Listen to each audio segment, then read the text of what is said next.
Before I dig into and show you hands-on how you can use those tools, just a short glimpse into how I am using it, and not only me as a teacher, but also my students. The focus, and of course most important part here, is what happens between the workshops.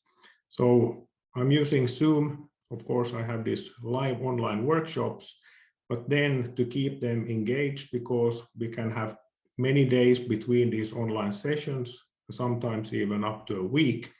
And of course, I try to keep them engaged and active during that time.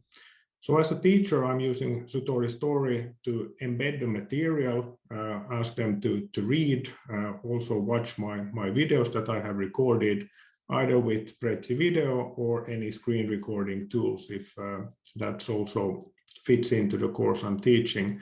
And Paulino will also talk about excellent tools that you can use. But not only me, the students, I'm also asking students, since they can use my license and document the project, the documentation for the project by using Sutori Story. And the feedback has been very positive. They really like the tool.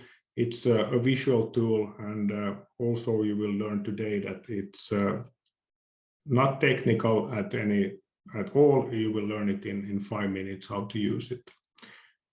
But also I'm asking students to use Prezi Video after each week, after then of course reading and watching the content that I distributed to them, that they will summarize their findings. So kind of a learning diary, but in an online video format. So that's what I've been using. It's a time limit of maximum 2 minutes that I ask them to record every week. And then of course I will watch each one of them and will reflect on those things together when we meet during the next online session. And when we meet online, I start, this is now an example of a course that I just finished last week, actually started in January this year and now ended last week. So I start each online session with a quiz, just to test that, okay, well, what's your knowledge, what do you know? Of course, it's a good idea also or let's say opportunity for them to test their knowledge. And of course, I see as well that have they been reading the material that I have sent to them previously. But then we can focus on splitting them into breakout rooms using Zoom, and they can work on practical assignments. So I introduce them that, okay, now you have the background knowledge, you have a foundation for the things that we are about to work on together. I have a large project, I split it into smaller parts. After each session, they can be quite long, 3-4 hours. They work in teams, and of course, I can take more as the role as a coach, and they will invite me to the breakout rooms, and I will then work together with them. So we can focus on practical assignments and not online, let's say, one-way presentation from my part, because that they have done previously. So I will now share my screen and show you how to get started with Sutori, also introduction to Prezi. And I have some material ready here to speed things up. So since we have quite little time, so just give me a second and I will go here. And now you should, hopefully, can you see my browser? Yes, I hope so. So what you have in front of you is my Sutori account. Here to the left, I have different collections available, and which in fact, here I'm using it, one collection is one course. So when I click on a link, you can see that I have X amount of different Sutori stories available here. And when I open one of these you will get an insight into the look and feel of this. And let me make this screen a bit larger so you get an idea. And then here in this content, you are able to use headings, divide it into different sections, write your own text, add images, add links, etc. Of course, depending on the things that you are teaching. And I really like the, let's say, the ease of using this tool. It's compared to what I've done previously, having all the content in our learning management system, which was in fact much slower. So in, let's say, a few minutes, I have material ready for my tutorial. And then I will use this one to share the link to my tutorial story, focusing on one, let's say, week of activities. And that link I normally put in our learning management system, which all of our students have access to. So they just click the link and get access to the material. But then let me show you how easy to get started, just in practice. I will create a new story. And I'm starting from scratch. And it will open the screen here. And then this red area here, I'll adjust it, make it more nice. And then I will add a new photo here. You can either upload from your own device, then they have connection to Unsplash, a free photo archive that you can use, or then link to any image online. So let me just add an image, and then this will take some time for the image to upload, so you have to wait. But when it's finished, then you are able to adjust. If it's a large image, you can move it around. But now this takes a lot of time for some reason, probably my slow internet connection right now, but let's see. While it's figuring out how to upload it, then I'll continue here in this section. I have some text ready to speed things up, as I said, and it's easy for me to add sections. Maybe I want to add some introduction text like this. So when students open this tutorial story, they immediately see what's going on. Okay, now finally I have my image. As I said, I can adjust it, but I'll just save it as it is right now. And now it continues to upload it. Still have to wait for it to finish like that. Yes. So I'll continue for the next session. The content here is not that important. I'm just using some content that I've used in the previous course. I'm teaching digital marketing. We focus on campaign pages, or also called landing pages. So I'll add some content. You'll see how quickly I'm able to introduce the student to different content. Here you have some different material that are supported: text, image, video, audio. This is actually a very new feature. Just by clicking audio, you can record it here without any extra, let's say, program. Just record it in Tutori, and they will embed a link to that video file, audio file for your students to listen to. Or of course, the students can use it as well if they report back to you. Different links, multiple choice quizzes. I will also show how to use all of these. But I will add a text, and I have some text ready. So there, I like to use these different colors depending on what type of content I have Okay, someone has the microphone on. But yes, then I have here the green, I have a few colors. If there's instructions, normally I instruct, okay, I use green. If it's an assignment, maybe it's orange. If there's super important content that I don't want them to miss at all, maybe I'm using red, etc. And then the ease I'm actually using here, YouTube link I have already collected for this demonstration. I'm using a video file and then embedding the content like that. Or if I want them to have a large view of this, that's just click of a button or adjust it back. And of course you can reorder this by just dragging. And as soon as you click somewhere on the page, it's automatically saved in your Sutori story. Apart from that, I have some one PDF file here to the right on my desktop. It's my slides, then it's a file, and I will just take my PDF, drag and drop.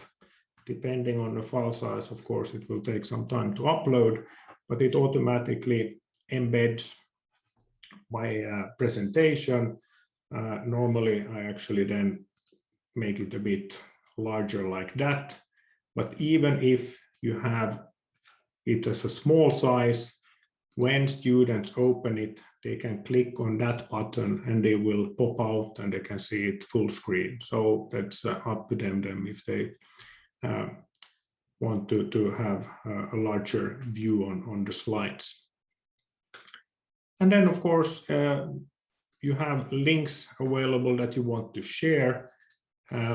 This I especially like because instead of quite, let's say, dull text link, I can add a link and it will automatically capture the image and the title of that page and also a short introduction. So for the students, it's a visual way of looking at it, and they can see that, okay, this is about the landing page.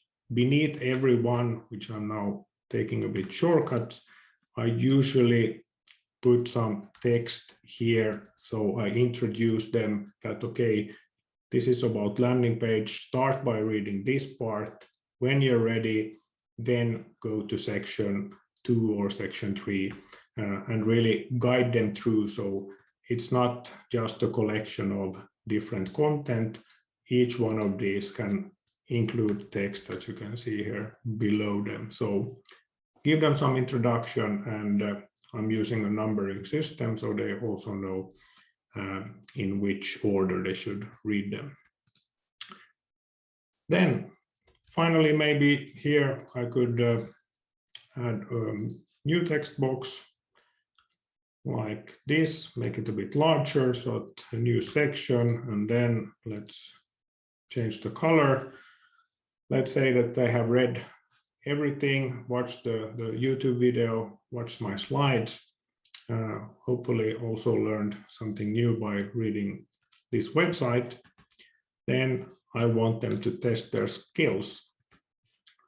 Let me then add a new quiz, and I will have a multiple choice like this. And then I have a statement here ready. That's a landing page. And I have landing page. What is a landing page? And then I will have number 1 like this, and then number 2 below it, and also number 3. Let's see, add another answer, and this is the correct answer. And then I also have some feedback ready like that. So half a minute, and of course this is just only one question, but I'll keep it short. Then landing page, by clicking on this one. Oh, great, I've actually learned something. Now I'm ready to proceed to the next step. This content is not stored anywhere. It's just for let's say, maybe the correct word for this would be a self-test, but still. Apart from that, as I told you, after, let's say, reading and preparing for the next online Zoom workshop, then I have a quiz in our learning management system, apart from this one, that they actually can collect some points by answering the questions that I have prepared for them. So when they come to my online session, before we go into, let's say, working on practical assignments and working on a project, splitting them up into breakout rooms, I want them to also answer the quiz, and then of course I get an immediate response that, okay, this is now how much you know about each topic. And of course, when they know that every week this is something that I have prepared for them, they come prepared, they really read the material that I have used in my Sutori story. Then there's plenty of different other opportunities here. You can see here this small comment here.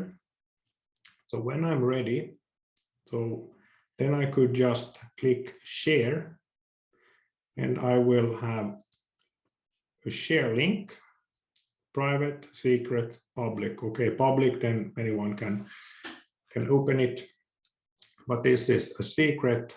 I'm using this copy, and this link I'll just copy and paste and include in our learning management system. So when they open the course, they can get access to my Sutori story. However, this is now, let's say, one-way communication. If I leave it as such, they can view it, but they can't edit anything. If I would like them to comment that I have instructions, let me go back here. Let's say this one would be instruction that, hey, read my slides, watch this YouTube tutorial, and then in another new section below, with a few words, share your, let's say, experience, let's say examples of good landing pages that you have seen, or bad landing pages, whatever that might be. So when I share, I need to then decide, can they view and comment, or do I want to work together with someone else or with a team of students that they can not only comment, they can also edit and add stuff to this Sutori timeline. And this is in fact the way the students are using Sutori. So I put them, I'm talking now about the course ended last week. They worked in teams of 5 students. So together they had one Sutori story, and the activities that we had together in our online Zoom sessions, the project, the whole documentation were done in Sutori. And it was very nice for me because apart from text, there's a lot of images, videos that they have recorded. So it's really nice for me to see the different progress that they are doing. So then they need to share with their study mates, can edit or comment, or also invite. Then by using an email, they will get an invite to start working on that Sutori story. And this, you can see, quite easy, very fast to work with. I would say when you open Sutori within 5 minutes, then I would say everyone is up and running. Also for students, the only thing that I tell them that, hey, documentation is done in Sutori. Here's a link. Use my teacher code to get full access to it. And I don't need to explain anything. They just start working with it. So that's also nice. So not technically difficult at all. Then tool number 2, Prezi, and then just a short demonstration of how to use Prezi, that they have Prezi design, they have Prezi present, etc. And the feature I'm now showing you, anyone can open a free Prezi account and start recording. And what I really like about this, if you want to share video, your presentations, of course, you can use different tools. You can upload it to your YouTube channel, which I'm using quite a lot. And I also know that Paulino is using that. But then, of course, that's an extra step. So if you want a quick solution to easily record your presentation and share it, embed it in tutorial, or just send it as a link, I would say this is a very excellent solution. So for this one, it's I don't need any program installed. It's hello, like this. And I have different templates available. I'll just pick one like that. And some of these, maybe you need to adjust your camera a bit, so the image here on your side, it will not block you totally, or then you want to switch to another template. Then when I'm ready, I will go to the next step. And here, I will write the text, depending on, of course, if I have more text, then another template would have been better. Or here I want to also have an image of a computer or something, whatever I would like to easily add here to the presentation. And by clicking on the plus sign here, this is now slide number 2, and maybe I'm using the agenda image here as, well, let's take that one. Oop, it's quite large, but I'm happy with that. So with a few clicks, introduce them to the content. And this is something that I use and embed to start each tutorial story. Let's say, hello, welcome to workshop number 2. In this workshop, we'll work with this and that. I have a few images, some short notes here. And then how do I record it? I'll actually go to slide number 1 back. I go here. I press the record button. And now let's see. Hello, this is a test. And then I can switch. I want to hide everything, so only me, or I want to use the content, or let's focus on this image and then talk about this and recording at the same time, and then swap to the next image or slide, I would say, what we normally call them. And when I'm done, then click done recording, and it will give you the opportunity to maybe trim it a bit here if you want to cut off something, that you don't need to retake everything if you accidentally included something, some wrong content, or want to just shorten it a bit, then you have the opportunity to trim it here. Then you can save it. I don't want this to be public. I want it to be unlisted. And then this, depending on your slide, it will take everything from a few seconds to a few minutes. Of course, this was very short. Then I can, oh, this is a test, like that. Then you can watch the video, and you can download it if you just wanted to have it for yourself, or upload it somewhere else. But I want to copy the link. I'm swapping back to my tutorial, and then I want to include, let's see, it should work with a link. So when I embed it like that, make it larger, and then in a few, let's say, minutes I have my video up and running, and also so let's mute it. So I would say that's super easy.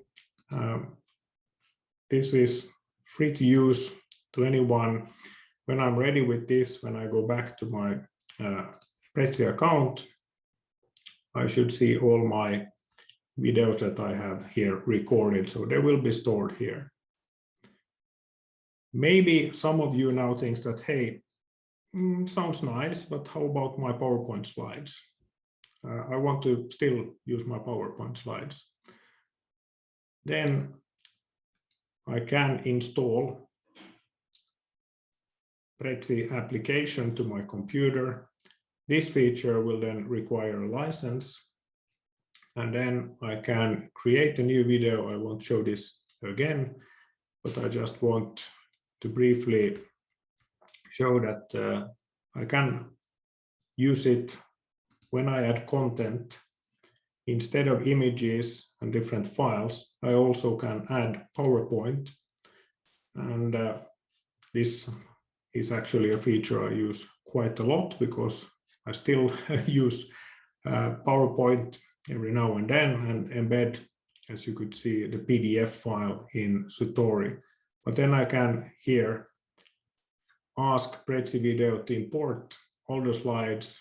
It will import them, it will convert them to another format, and then they will be added here to the left-hand side quickly. Of course, I can then choose that I want to import all of them, which I want, and then you can see that I have here my slides like this, and I can start recording, and then of course decide that if I want to use the slides 100%, me like this, or let's forget about the slides and focus on listening to me, depending on what you're doing.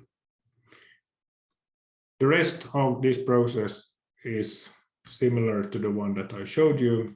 The only thing here is the ability to import PowerPoint files, and they have integrations to different to OneDrive, Dropbox, etc. So you can easily pull in content from your folders or different accounts that you have active. So that's also very nice. So I know this was fairly quick, short overview on Sutori Story. Excellent, easy to use tool. Try it, get started with the free version. It has a bit limited capabilities, but then the Prezi Video as well. The free version is very nice. Then if you need your PowerPoints imported, then you need a license for that. I hope this part of the presentation gave you some new insight and maybe inspiration on how to work with tools in your flipped classroom. So thank you very much. And Paulino, I hope I managed to keep to my 20 minutes, which I had promised. Maybe exceeded a bit, but I tried my best.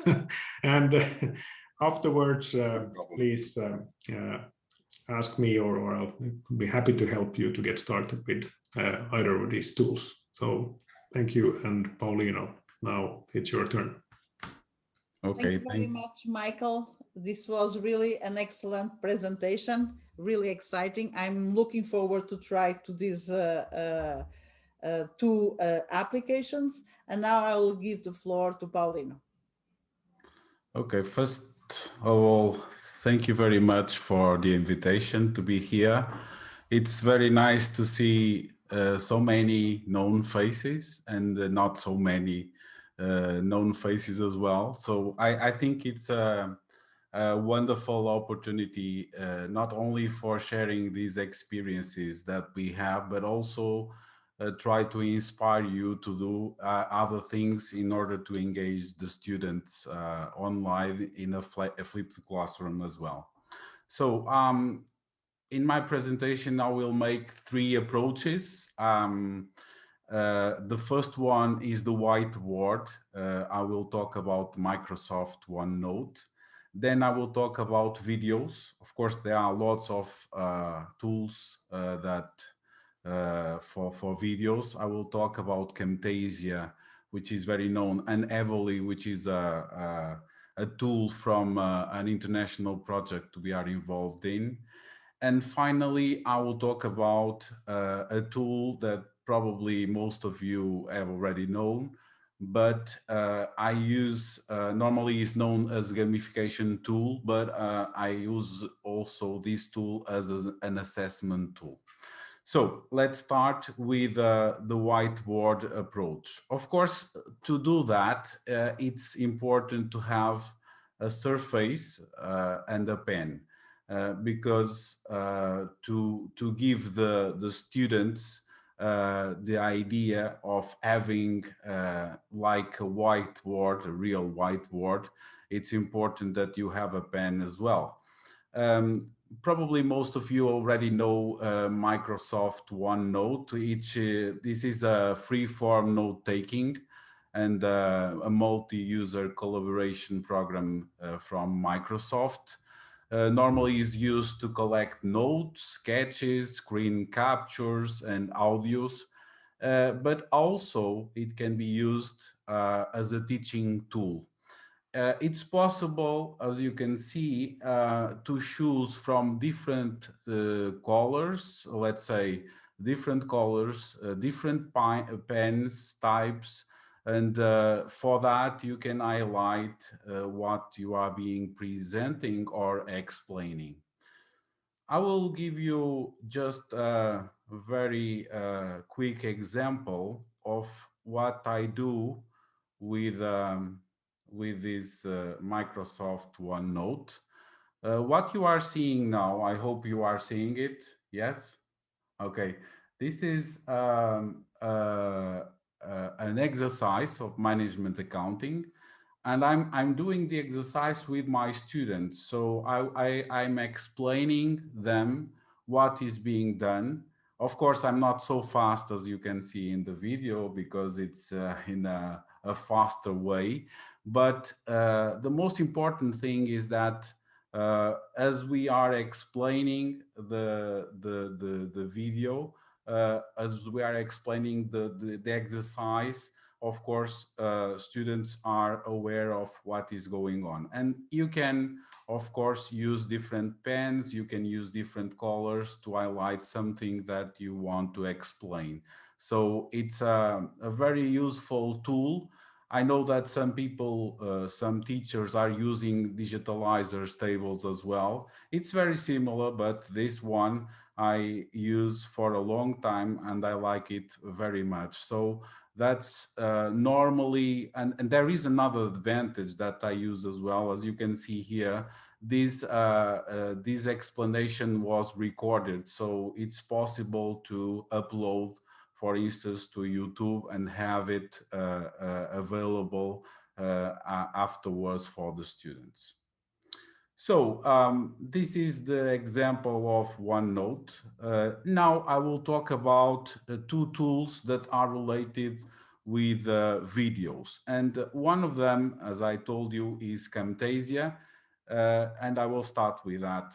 Camtasia is normally known as a screencasting software that allows the creation of video tutorials, especially, and also presentations. And it's the Camtasia normally has another advantage to comparing with other softwares, because it has the Camtasia editor that can be used to edit the audio and the video of the capturing. Camtasia, it's very easy to use. For instance, normally it has a record button where you can start the recording process. Then it's very easy. You need to customize your recording settings. You can select full screen if you want to record all the screen that you are seeing, or you can select just a specific area to record. You can also, it's very important, you can also select other inputs in addition to the screen. For instance, if you want to save yourself, if you want to have your image recorded, you can use a webcam. And also you should, in my opinion, you should have a very good microphone in order to have a good audio to your video. So it's important that use a microphone to have better quality in your videos. Then after you setting up all these settings, you can start recording. When you finish your tutorial, your video, of course, you click on stop. In this case, as I didn't told you, but Camtasia can be used in Mac or in Windows. So it's slightly different, the buttons, but it's very easy to use, even for people that never used before a tool like that. So in the Apple menu, you stop recording if you are using a Mac, and then an important tool, I believe it's a differentiating tool from this software, is that they have automatically the editor, so you can getting rid of mistakes. It's very easy to do that. You just need to select what part of the video you want to eliminate, and it's very easy to do that. Even sometimes when you have also a video too long, or you have parts of video you want to eliminate, it's very easy, only need to select. And an interesting tool that this software has is to add some titles, some annotations, some effects that are very interesting for capturing the attention of your students, for instance. So it's very important sometimes to highlight a specific area or a specific part of the video, and you can use these annotations and titles for that. So another tool that I would like to present, probably most of you don't know yet, it's called Evoli. And this tool is one of the outputs of one project that we are involved in. It's called Else Project.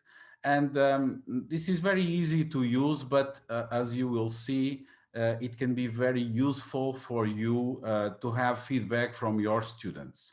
So first of all, you need to sign up on the instructor icon that you can see here in this image. And after that, you make the process of signing up, which is very similar to the one that you have in other applications. So you only need to have an email and a password.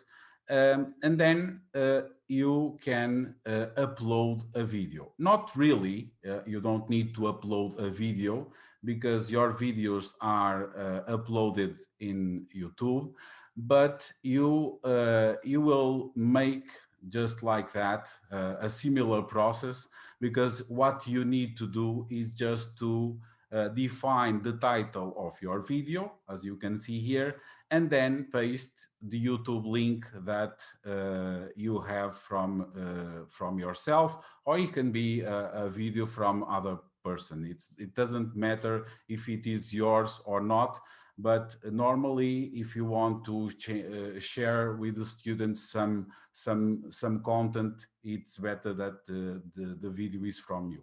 So after that, you post the video, and automatically the system creates a code for that video. And what happens with this code? This code is very important for the students, because when you share the video with your students, you will need to give them the code. So as you can see, for the student's view, when the student enters in the same website, it is exactly the same, but they need to choose the student icon. So after that, and because students don't need to register on the platform, so they can use the anonymous access. So they need to insert the video code that you created before. So to see exactly that video, you need to give the students the code, and then they put the code here in the box. So after that, the students click on go, of course, and then they have access to the video that you want them to see. So this video it's very similar to with the one that you will see in YouTube, but has three icons that you can see at the lower part of the screen. And these icons are very important because the students can select one of them or both of them through the video. During the video, they can select, for instance, the first one to say that they understand the content, the topic. The second one is that to give the feedback that they don't understand the specific topic or the specific part of the video that is going on. And finally, the third icon is for the students give comments. And these comments can be also important for the teacher in order to improve the way the teacher delivers the content to the students. So this is important because sometimes there are some parts of the video that can be very clear for the students, but there are some parts that are not so clear. So if the instructor or the teacher wants to improve a specific part of the content, if they want to improve and to engage students in another way, they probably need to make another video more clear in that way, or can be also give the students other type of contents or materials to study. So this is very useful for teachers. And finally, the third approach that I was supposed to talk about is the approach of the assessment gamification. And this one, I believe it's one of the most engaging ways of having the students, especially when you are in online classrooms.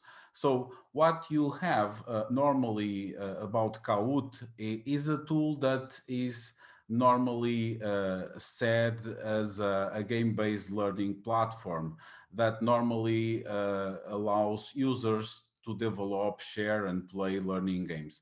Of course, you can use Kahoot for other objectives. It's not only for teaching, but when you use the Kahoot to teach, you can engage students in a real way. So let's see how you can use Kahoot. It's very, very easy to use, and it's free. You have a free version. You can have the free version.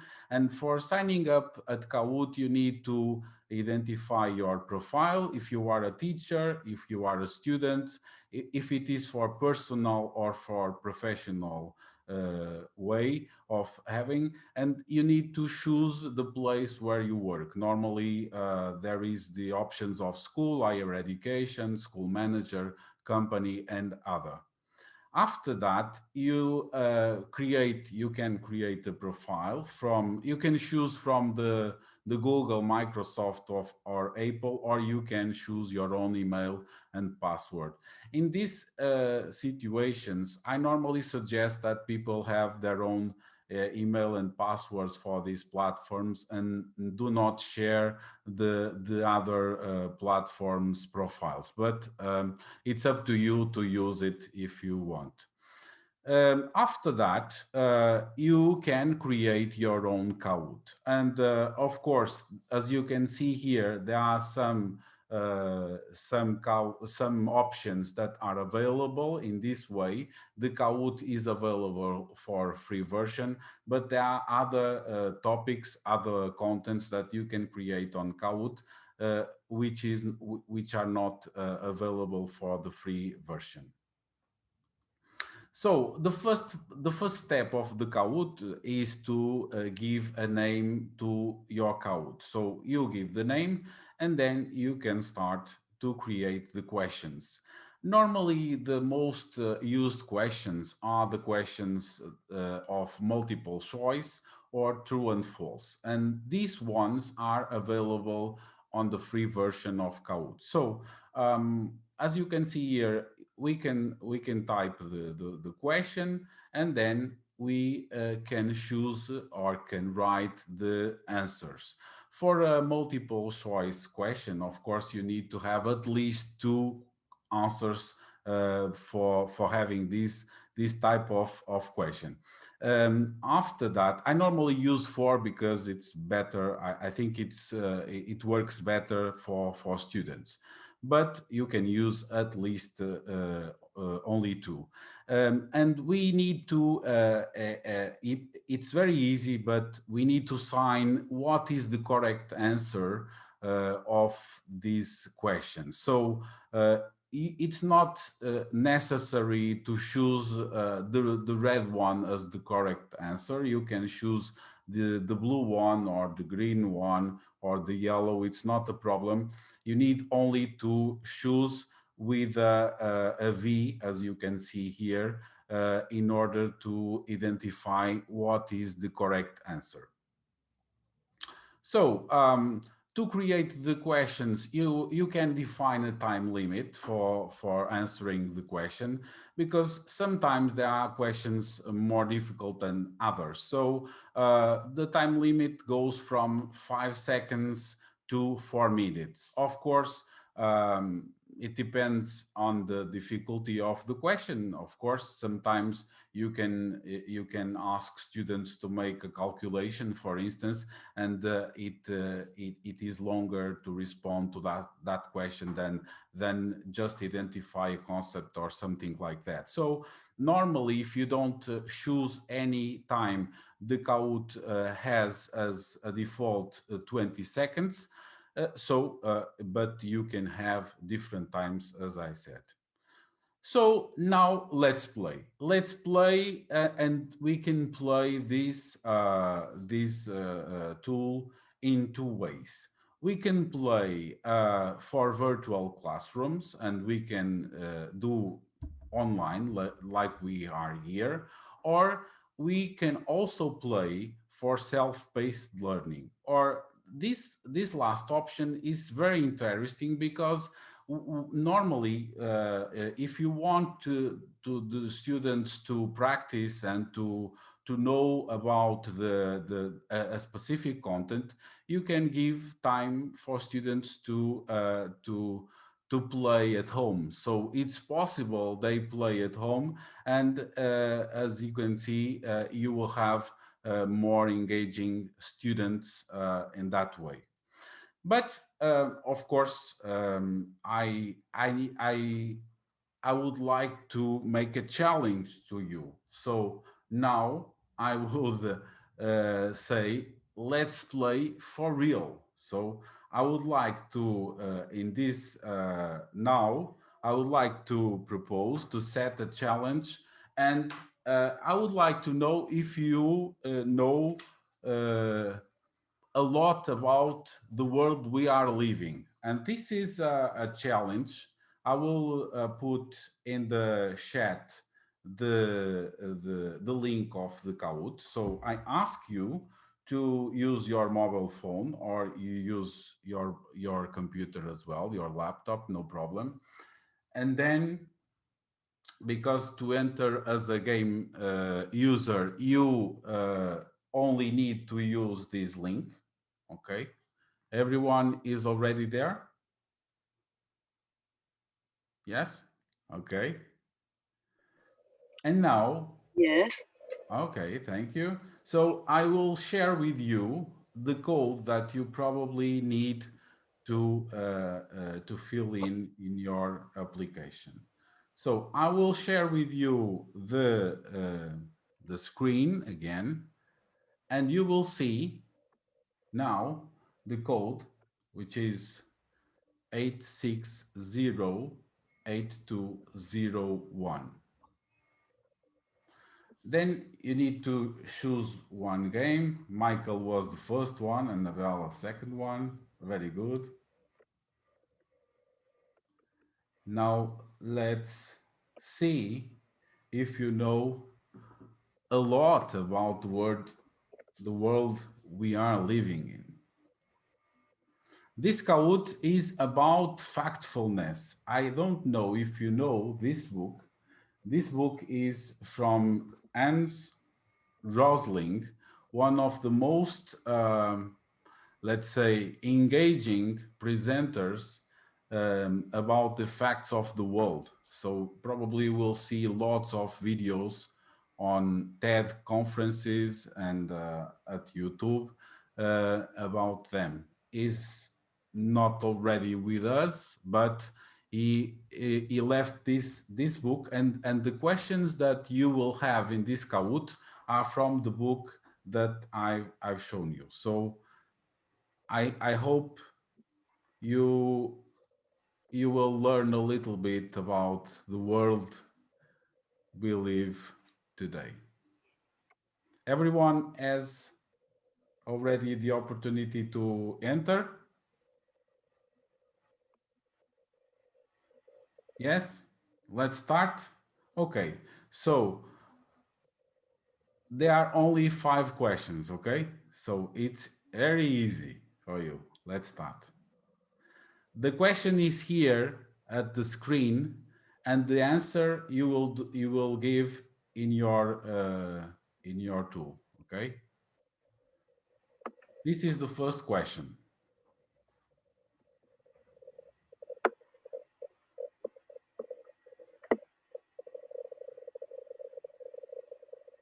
Only one of them is the correct one.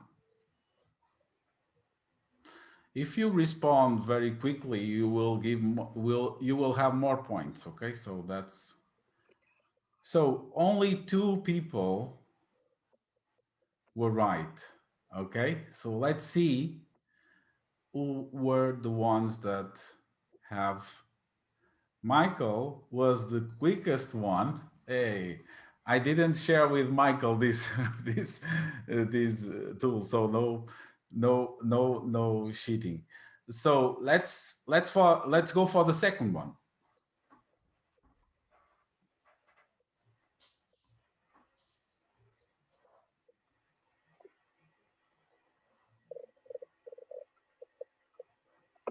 I believe that now everyone will be right. I don't know. Let's see. But there is no question. Yeah, it's there. Ah. On the top, yes. Then it makes it difficult because you have to open 2 screens. Okay, that's why. Normally you use a mobile phone for answering the Yeah. question. It's better. But as you can see, you don't know much about the world you are living in. So let's go for the third question. And then before, let's see who's the one. So there is a change in the, in the first place. So as you can see, it's not very easy in that way. Let's go for the third question. The question is here, but after that, the question goes to the upper part of the screen. So that's why.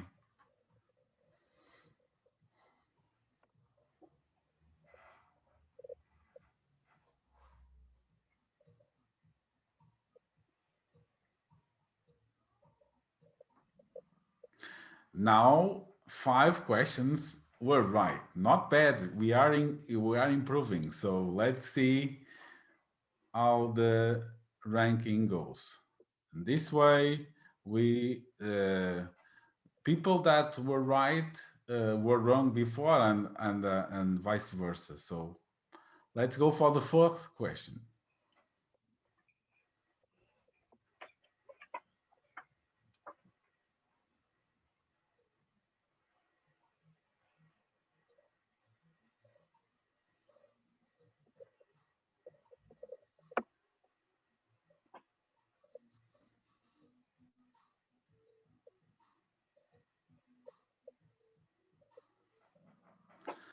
And the question, the answer right was 60%. Now, 4 people were right. Let's see what happens to the ranking. Now Michael goes to the first place and Iona is the second one. So let's see the the last question. I think this is very easy.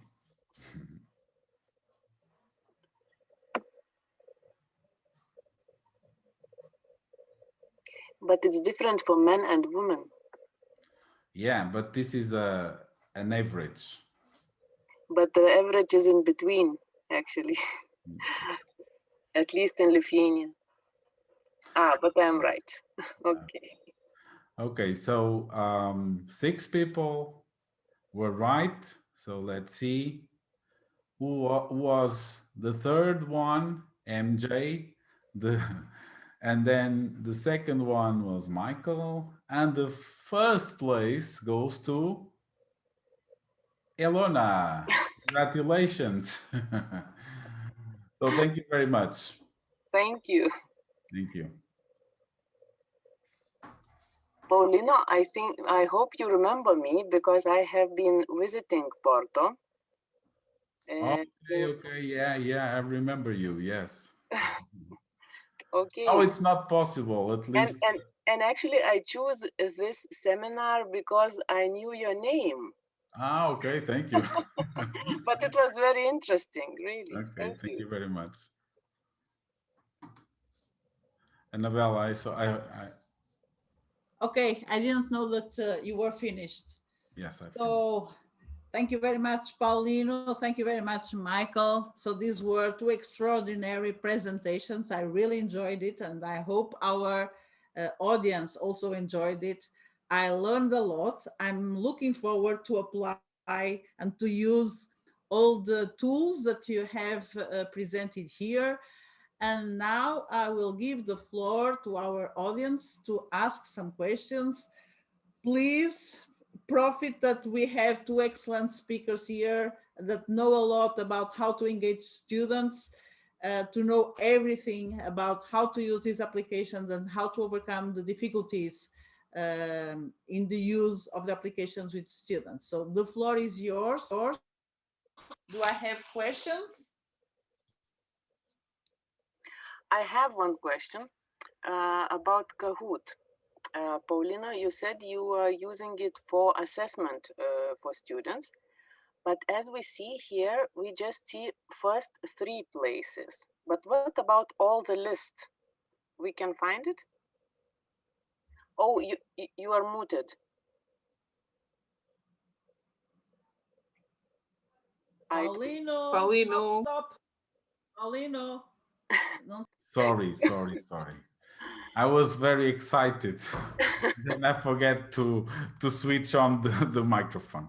I was saying that you have all the detailed information in your profile. So it's very easy to know exactly who were the students or the participants that were right in the specific question. It's possible to know exactly how long does it take, did it take to have the answer responded. You have all the information. So if you want to use it, let's say, of course, it's a game, yeah? So if you are very quick, you will have more points. But if you want to use as an assessment tool, you can use only in a way that you value the right questions. You don't care about the if the student was quicker than the other, because sometimes at the end of the game you have the same the first places, the second and the third has the same number of correct answers. Okay, so because it's a game, there is more points for the ones that are quicker in responding to the question. So that's why you can use it as you wish in that way. But all the information is available, don't worry. Thank you. Thank you. Thank you. Thank you. Any other questions? Just one small to Paulino, sorry. When you talked about using Camtasia, when you record videos, you always use kind of MP4 video format, or did you ever recorded it as a SCORM package with interactive questions inside the videos? Yeah, I normally I normally use MP4 to record the videos, and I use as a tutorial screen recording mostly. So it's the way I use the Camtasia, and I also use QuickTime. I didn't talk about that, but it's also a tool very similar. But Camtasia has more tools in terms of editing and to capture the attention of the students. So I think it's better in that way. But I believe for the tools that I know, that Camtasia is let's say, it's the one that is complex in the way of the editing process, but it's easy to use, you know? So because you can have iMovie, for instance, to editing videos. You can use Final Cut Pro to editing videos. You have Premiere for editing videos, but they are very complex comparing with Camtasia, I believe. So for the ones that are starting in this process, because teachers are not directors, movie directors, so they need to start for something, I think, small. That's why I talked about Camtasia, because it's a very easy to use tool. So that's my opinion, my suggestion that way. I'm talking because I use Camtasia a lot, but I'm struggling with other features of Camtasia, not only for recording MP4, but for MP4 it's excellent indeed, despite being paid. Yeah, unfortunately. yes. That's not very good. Yes, sure. Thank you. If I may, I'm also using Camtasia, and I've used it previously for many years. It's a great tool, so I totally support Paulino's let's say ideas of using Camtasia. But another option, if you would like to have a look, is called Loom. It's not as let's say good in terms of features, editing features. There Camtasia is better for sure. But just if you want to have a quick screen recording of some activities, then I use Loom as well. But then it's limited, so you can't edit it afterwards that much. But it's easily to embed anywhere. So have a look. I don't know if it's still free, but last year they opened a license for teachers for COVID-19 time, so it's free for teachers. I don't know if that's the case still, but I have a free license thanks to that. Another great tool to check and know if you know about this, but it's called Edpuzzle.